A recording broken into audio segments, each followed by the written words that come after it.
Fala galera, aqui é o Victor do canal Just um Otaku e hoje nós vamos comentar sobre o sexto episódio de Nomad Megalobox 2.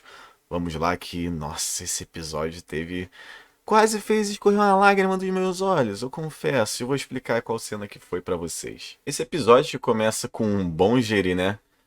Aquele Godin, né, da primeira temporada, uma das crianças lá que ele passou lá, a gente já teve essa informação que ele tá com um restaurante, ele passou lá perto do rio, né, tava com a motoca dele, só que a motoca dele morreu e o Joe foi dar um empurrãozinho lá. E só pela forma que o Bonge ele dá uma olhada pro Joe e tudo mais, parece que ele está disposto, né, a perdoar o que o Joe fez com eles e tudo mais, né. Ele acaba deixando o panfleto do restaurante cair no chão, o Joe pega assim e dá um sorrisinho. É bom a gente ver o nosso querido Joe sorrindo, né, em algum episódio dessa nova temporada, né, velho? Numa parte assim meio analítica, é legal ver como eles estruturaram esse episódio, porque como começa com o Bonjeri, né, olhando o Joe à distância e tudo mais, e essa questão do restaurante.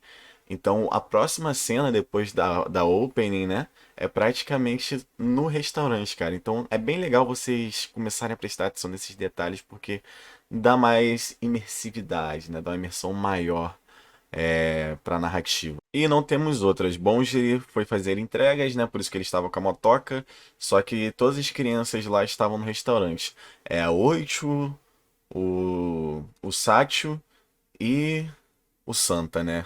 Papo vai, papo vem, entram dois clientes, né? E um era lutador e o outro carinha era meio que o treinador, né? Eles criam uma situação lá com a Oito totalmente desnecessária. O Sati estoura uma garrafa de cerveja na cara do maluco e isso causa altas confusões. A pique sessão da tarde. Enfim, eles saem de lá, lutador cabeça machucada e tudo mais. E a gente segue com o episódio. E durante toda essa situação que teve com o lutador, a gente fica meio que sabendo que o Satchel ele é já conhecidinho por perder lutas porque ele é considerado fraco.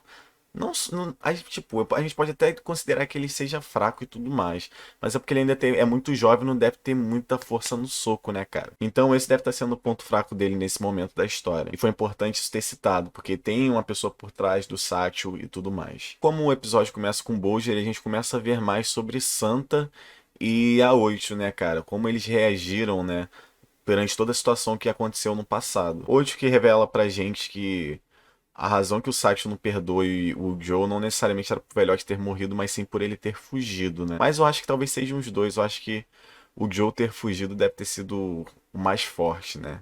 Calma que a gente chega nos termos, tá? Eu vou usar fugido. No finalzinho a gente conserta ele. Pequena cena no episódio, assim, um pouquinho tocante, assim, mas só pra construir um pouquinho mais do personagem.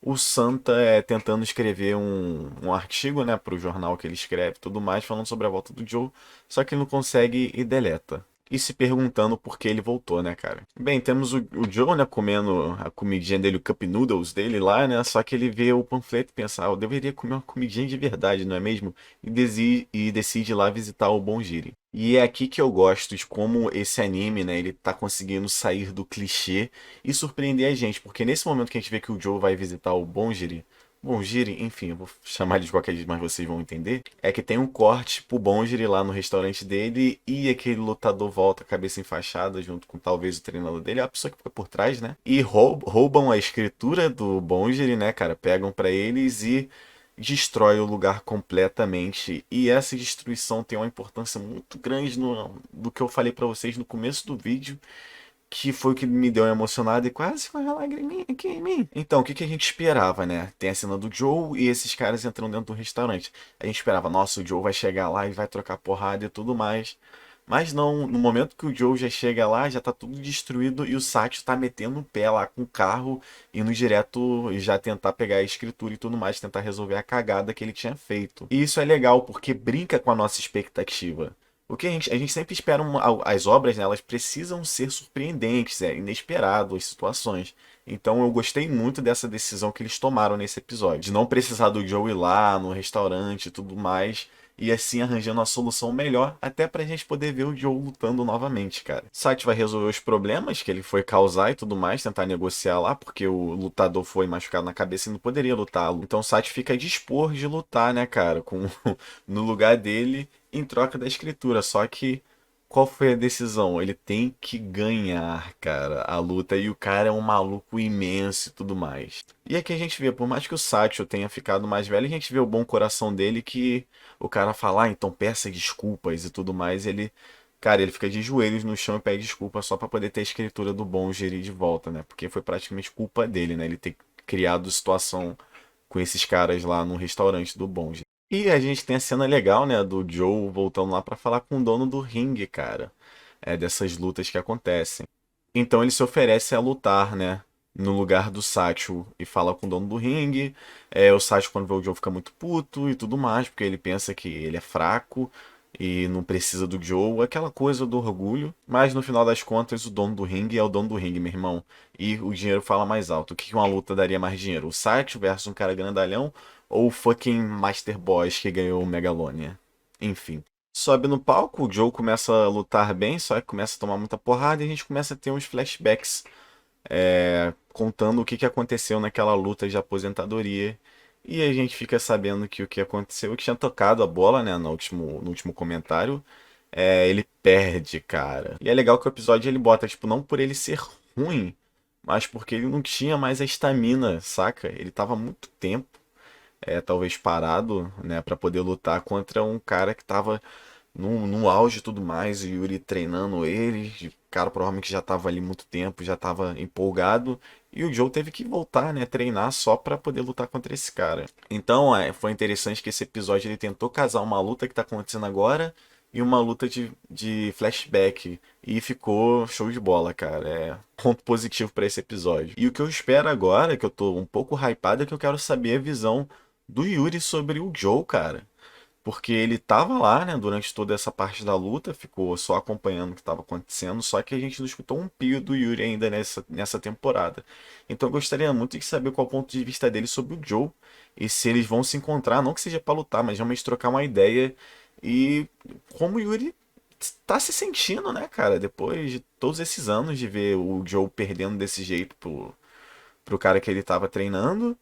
E como vai ser essa conversa? Eu quero muito saber como Yuri pensa, né? E todos esses acontecimentos, até porque Yuri estava no enterro do velhote. O Joey perde no flashback e ele perde também, né, na linha atual, né, dos fatos, cara. E é uma cena muito boa que ele tá deitado no chão e todo mundo jogando os tickets, mas ele tá como se fosse com a paz de espírito, cara.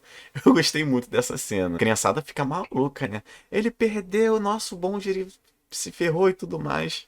Só que fazia tudo parte de um plano, né, cara? O Joe já tinha vendido a luta. A 8, né, cara, que teve um certo foco nesse episódio, só que não foi tanto foco, foi mais pra mostrar que teve alguém do lado do Joe pra tentar mostrar pra ele o outro lado, né, dele se preocupar com o velhote no flashback. Por isso que eu não comentei muito sobre ela, porque ela só tava com ela era tipo um gatilho narrativo pra isso, né? Algumas das crianças tinham que ficar com o Joe para relembrar ele que ele deveria voltar lá para o hospital e tudo mais. E a gente ainda nesse episódio não teve, né? Eu cantei no comentário anterior, né, no vídeo anterior, que se o Joe conseguir chegar a tempo no hospital, né? Eu não sei se eles vão contar isso ainda ou não, mas só sabe que o velhote morreu. Eu espero que talvez tenha isso, mas talvez seja resolvido com a informação que eu vou soltar pra vocês lá no finalzinho, né? Daqui a pouquinho, relaxa. Então rola aquele diálogo das crianças falando você me abandonou, ou te fala que ele nunca mudou e tudo mais por ter entregado ali a luta. A gente já tá acostumado, né? Mas ver o John entregando luta é um bagulho muito raro, né, cara? Pra eles deve estar sendo nosso jogo vender uma luta, mas pra gente que tá acompanhando essa segunda temporada como telespectadores, a gente já sabe como tá esse esquema do Joe. Ele não se importaria tanto nessa situação que ele se encontra. Oito que diz pra ele se retirar, né, cara? Deixar eles em paz de uma vez, o Joe aceita e vira as costas. E isso é muito interessante, porque esse episódio, ele tenta pegar acontecimentos do passado e os que estão acontecendo agora, né? E ele tenta mesclar de forma perfeita. Ainda mais trechos de diálogo. Começou com a luta, né? Até na parte da narrativa mesmo do episódio. E tem essa frase da Oito, que daqui a pouco o que acontece? No flashback, o Joe tá lá, né, no enterro do velhote, e o Satchel chega pra ele e fala: nossa família não existe mais. Eu gostaria que você sumisse, você não faz mais parte da nossa família.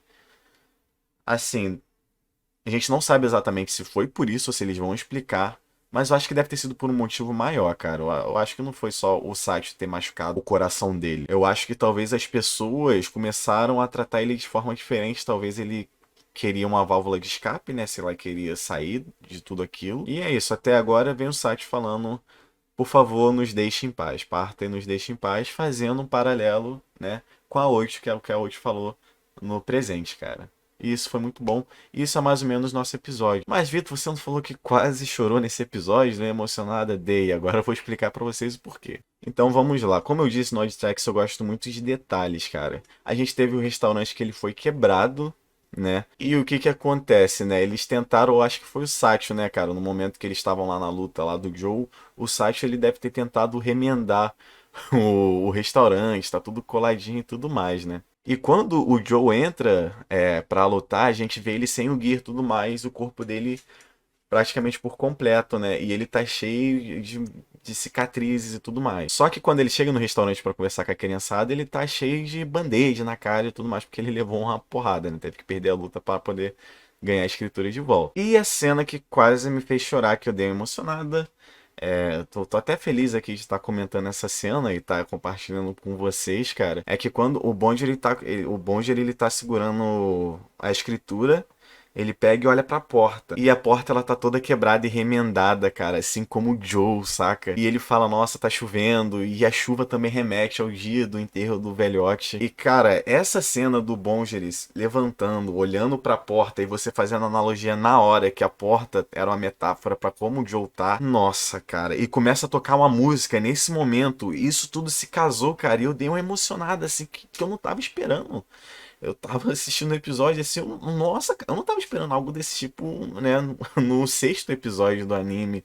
Então, cara, assim, se caso você tenha passado essa informação, só vai lá nesse trecho e reassiste para você poder apreciar do jeito que merece ser apreciado. Outra coisa, como esse episódio teve uns trechos muito de diálogo, você pode escutar muita música sendo muito presente, cara, nesse episódio, o que é sempre um ponto muito positivo. Bem, esse foi o trecho. Espero ter abordado as coisas que eu mais queria abordar. Eu acho que as outras coisas não foram tão importantes por episódio. Meu nome é Victor, esse foi mais um vídeo pro canal Just um Otaku. Curte o vídeo se você gostou. Se gostou mais ainda, se inscreva, que vai ter análise toda semana, ou comentários, né, no caso. Comente aí, cara. Quero saber seu ponto de vista. Esse anime tá maravilhoso pra vocês comentarem, cara. Como vocês assistem esse vídeo, não comenta, tá bom? Vídeo todos os dias, ou quase isso. Tô pensando no bordão do canal. Muito obrigado. Tamo junto.